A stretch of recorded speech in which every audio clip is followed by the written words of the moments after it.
are conversations you're going to have with your coach, whether you're in college or you're in high school, when you're trying to develop something in your exit interview. You should always have an exit interview. We talk about these developmental programs, developmental summer ball, and when you're trying to get better, there's two school when you're at the higher levels, and this goes a little bit also for high school. There's leagues where you go to develop something. For example, if you're a college player, you're a high school player, and you're playing in a developmental program where you're getting a lot of ground balls, it's not just games all the time, you're getting practice time, and you're an outfielder, but you're going to have to learn how to play first base. You're a infielder, but you know that you're going to need to also add third base to your repertoire. You're a catcher, you're going to also have to learn how to play first base.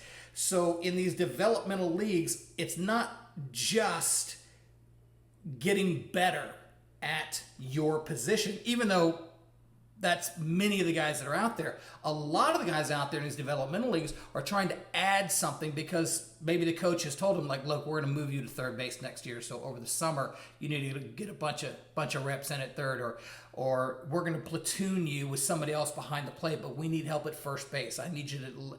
So you use that summer when your coach is talking to you on the expectation of coming back that you're adding something to the game. Now, certainly, developing your game, becoming a better hitter or a better pitcher, a better fielder, always there.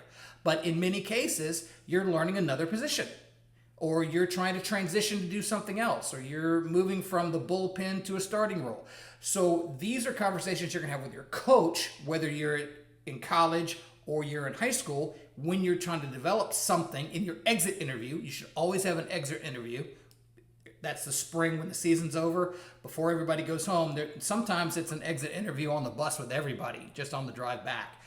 But how'd you do? What your expectation is, what they want out of you next year, what's going on, so that you know going into the summer what the expectations are and what you need to work on to either improve or maintain. Or sometimes we've had conversations with guys like, look, I want you played 2 summers in a row. You need to take this summer off. Go to the beach, go fishing. You are exhausted. You need time off. Take the summer off, come back fresh. So it'll all depend on that exit interview, but there are guys that are trying to work on their game. Then there's guys that are trying to add something to their game. So that's a little bit of their goal.